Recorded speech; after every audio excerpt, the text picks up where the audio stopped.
الحمد لله الذي أبدع الأفلاك والأرضين والصلاة والسلام على من كان نبيا وآدم بين الماء والطين وعلى آله وأصحابه أجمعين أما بعد۔ اکثر ساتھی پوچھتے ہیں کہ دیوبندی نسبت استعمال کرنے پہ ہمارے بعض اپنے احناف ہمارے ساتھ جھگڑتے ہیں کہ دیوبند کی تاریخ 200 سال سے زیادہ نہیں، اور نہیں دیوبند ہمارے لیے کوئی معیار بہجت ہے، کیونکہ مماتی فکری حتیٰ کہ بعض مدودی حضرات بھی اپنے آپ کو دیوبندی کہتے ہیں، حالانکہ دیوبندی اکابر نے ان جماعتوں کے خلاف باقاعدہ کتب لکھی ہیں، نہیں دیوبندی اکابر انہیں دیوبندی تسلیم کرتے ہیں۔ لہذا بہتر یہ ہوگا کہ ہم اپنے آپ کو اہل سنت والجماعت یا حنفی کہہ لیں۔ آتے ہیں جواب کی طرف، لیکن جواب میں ہم 3 مباحث کو ذکر کریں گے۔ مبحث اول دیوبندیت کی مختصر تعارف، مبحث دوم دیوبند بریل وغیرہ کی آج کل کون سی حیثیت غالب ہیں، علاقائی یا مسلکی۔ مبحث سوم ایک اہم اعتراض کا تحقیقی جواب۔ آتے ہیں بحث اول کی طرف۔ دیکھیں، دیوبندیت کوئی مستقل مسلک یا مکتب فکر نہیں ہے، بلکہ اہل سنت والجماعت کے مسلک کا دوسرا نام دیوبندیت ہے، کیونکہ جب اہل سنت والجماعت کی طرف منسوب بعض علماء نے ایسے غلط اعمال واقعات کی نشر و اشاعت شروع کی جس کی وجہ سے اہل سنت والجماعت کا اصل مسلک مشتبہ ہونے لگا تھا، تب اکابرین علماء دیوبند نے باقاعدہ تحریک اور مشن کے طور پر قرآن و سنت سے ماخوذ اہل سنت والجماعت کے اصول کی روشنی میں ان غلط عقائد و اعمال کی تردید فرمائی اور اہل سنت والجماعت کے مسلک کا احیاء فرما کر بدعات و رسومات کا قلع خم فرمایا۔ اس لیے اہل سنت والجماعت کے مسلک کا دوسرا نام دیوبندیت پڑ گیا۔ تفصیل کے لیے ملاحظہ فرمایا حکیم الاسلام متمم دارالعلوم دیوبند حضرت مولانا قاری محمد طیب صاحب رحمہ اللہ کی مشہور زمانہ کتاب علماء دیوبند کا دینی رخ اور مسلکی مزاج۔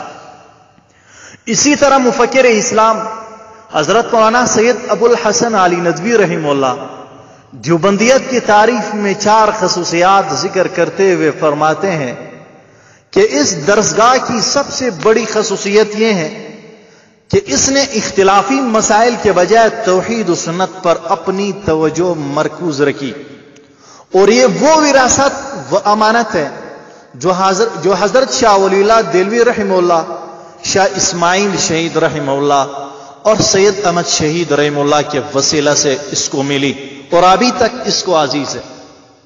دوسری خصوصیت اتباع سنت کا جذبہ اور فکر ہے۔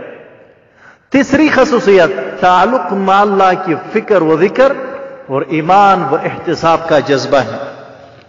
چوتھا عنصر اعلیٰ کلمت اللہ کا جذبہ اور کوشش اور دینی حمیت وغیرت ہے۔ یہ 4 عناصر مل جائے تو دیوبندی بنتا ہے، اگر ان میں سے کوئی عنصر کم ہو جائے تو دیوبندیت ناقص ہے۔ فضلاء دارالعلوم دیوبند کا یہی شعار رہا ہے اور وہ ان 4 چیزوں کے جامع رہے ہیں۔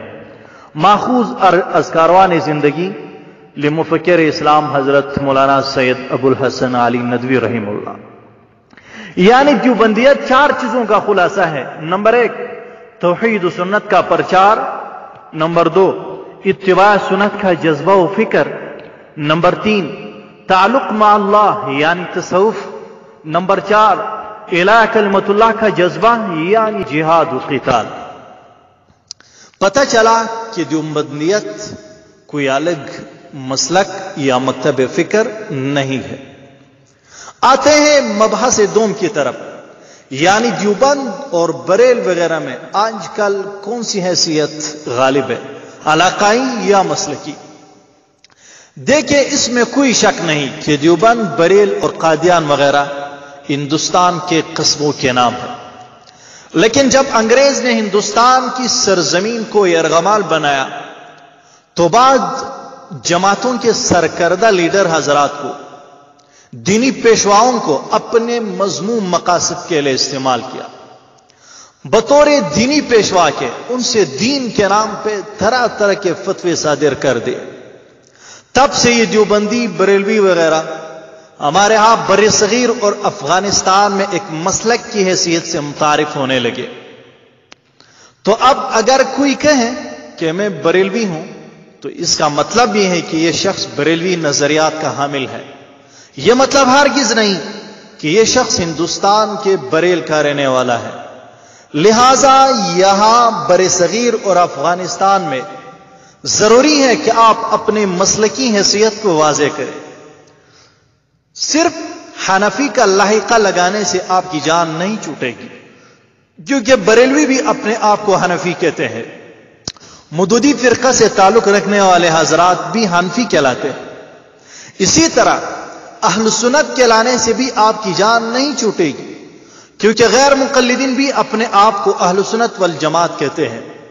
بریلی حضرات نے تو اہل سنت والجماعت کا ٹیکہ لیا ہوا ہے. لہذا جس معاشرے اور ماحول میں ہم رہتے ہیں یہاں مسلکی حیثیت کو واضح کرنا پڑے گا. ویسے بھی اپنے عوام کو اہل الزیغ بدعقیدہ قسم کے فرقوں سے بچانے کے لیے ضروری ہے کہ آپ علی الاعلان انہیں اپنے مسلک اور اکابرین کا تعارف کروائیں. اگر آپ اپنے معتقدین اور عوام سے کہیں کہ دیوبند بات کی پیداوار ہے، اپنے آپ کو نہ دیوبندی کہو نہ بریلی کہو بلکہ حنفی کہو، تو جناب علی بریلوی بھی حنفی کہلاتے ہیں. کل کو آپ کے معتقدین میں سے کوئی صحیح العقیدہ بندہ بریلوی نظریات کو قبول کر کے اپنے آپ کو حنفی کہے گا، اگرچہ بریلوی نہ کہے لیکن اپنے آپ کو حنفی کہے گا. اب یہ نقصان اس لیے پیش آیا کہ آپ نے اپنے مسلک یعنی دیوبند کا تعارف نہیں کروایا تھا، اس لیے وہ بریلوی بنا. اگرچہ عرب ممالک میں دیوبندی بریلوی کہلانا ضروری نہیں، کیونکہ وہاں پہ ہمارے بر صغیر اور افغانستان جیسا ماحول نہیں ہے. البتہ وہاں بھی اپنے آپ کو صرف اہل سنت کہنا کافی نہیں، کیونکہ عرب ممالک میں غیر مقلدین رہتے ہیں. لہذا وہاں پہچان کی خاطر حنفی، شافعی، مالکی اور حنبلی کہلانا ضروریات میں سے ہے تاکہ غیر مقلدین سے تمیز آ جائے. آتے ہیں مباحث سوم کی طرف، یعنی ایک اہم اعتراض اور تحقیقی جواب. اعتراض کیا جاتا ہے کہ مماتی اور اس کے علاوہ اور بھی مختلف بدعقیدہ قسم کے لوگ اپنی نسبت دیوبند کی طرف کرتے ہیں. اب اگر ہم بھی اپنے آپ کو دیوبندی کہلوائے تو ہمارے اور ان کے درمیان فرق کیا رہا؟ جس نظر سے لوگ مماتی حضرات کو دیکھتے ہیں وہی نظر سے پھر ہمیں دیکھتے ہیں. لہذا کیوں نہ ہم اپنی نسبت اہل سنت یا احناف کی طرف ہی کر لیں تاکہ دیوبندی اور بریلوی جیسے متنازع نسبتوں سے جان ہی چھوٹ جائے. آتے ہیں جواب کی طرف، لیکن جواب دو شقوں پہ مشتمل ہے. اولا دیکھیں، مماتی حضرات بیچارے تو برملا کہتے ہیں کہ دیوبند کی تصویر پنچ پیر. اب مسئلہ ہی صاف ہو گیا، کیونکہ تصویر عین ذات یعنی عین شے نہیں ہوتی بلکہ اس کی فوٹو کاپی ہوتی ہے.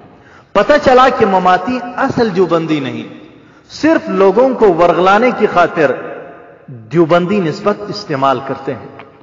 ویسے بھی اکابرین دیوبند اپنی کتب میں ان سے برات کا اعلان کر چکے ہیں. لہذا مماتی حضرات کی نسبت دیوبند کی طرف کرنا، انہیں دیوبندی سمجھنا سری ناانصافی ہے. ثانیاً اگر مماتی حضرات کی وجہ سے آپ دیوبندی نسبت سے کتراتے ہو تو جناب من گمراہ لوگ تو اہل سنت کی طرف بھی نسبت کرتے تھے. تو کیا کل کو آپ کہو گے کہ میں اہل سنت نہیں بلکہ سیدھا سادہ مسلمان ہوں؟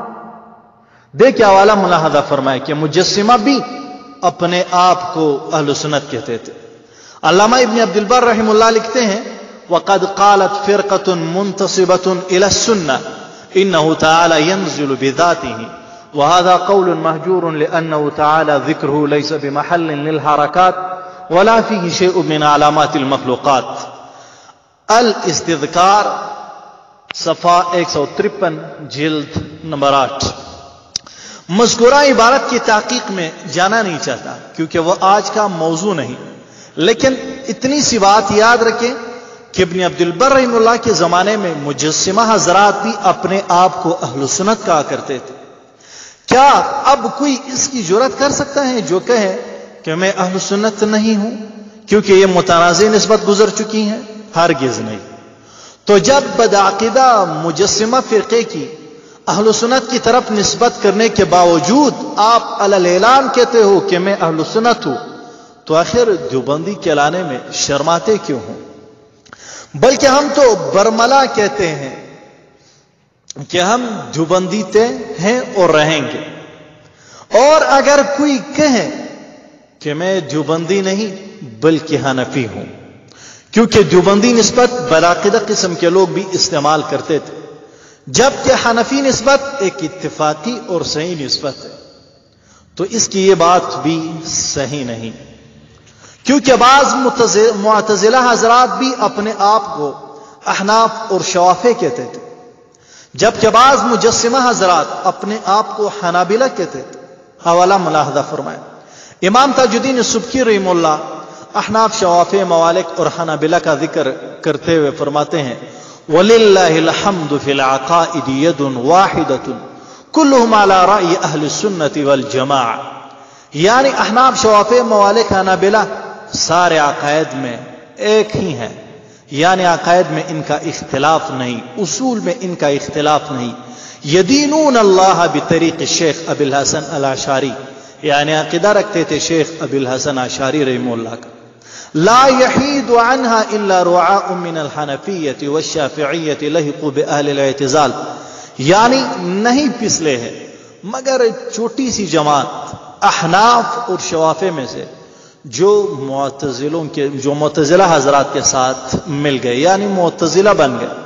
ورعاء من الحنابلہ، اور ایک چھوٹی سی جماعت حنابلہ میں سے لحقوا باہل التجسیم، وہ مل گئے مجسمہ حضرات کے ساتھ، یعنی مجسمہ بن گئے. باوجود مجسمہ ہونے کے اپنے آپ کو حنابلہ کہتے تھے، باوجود معتزلہ ہونے کے بعض لوگ اپنے آپ کو حنفی اور شافعی کہتے تھے. دیکھیں معید النعم و مبید النقم صفحہ 62. پتہ چلا کہ بدعقیدہ قسم کے لوگ تو حنفی نسبت بھی استعمال کر چکے ہیں. کیا فقہ حنفی کا کوئی مقلد کہہ سکتا ہے کہ آج سے میں اپنے آپ کو حنفی نہیں کہتا؟ ہرگز نہیں. تو جب بدعقیدہ اشخاص کا کسی حنفی مذہب کی طرف نسبت کرنے سے حنفی مذہب، حنفی جماعت خراب نہیں ہوتی، بالکل اسی طرح بعض بدعقیدہ لوگوں کا دیوبند کی طرف نسبت کرنے سے دیوبندی نسبت قابل ترک نہیں ہوتی. لہذا یہ اعتراض 100% غلط ہے. اسی پہ اکتفا کرتے ہیں. اللہ تعالی ہمیں دیوبندی نسبت کی لاج رکھنے کی توفیق نصیب فرمائے. وآخر دعوانا الحمد للہ رب العالمین.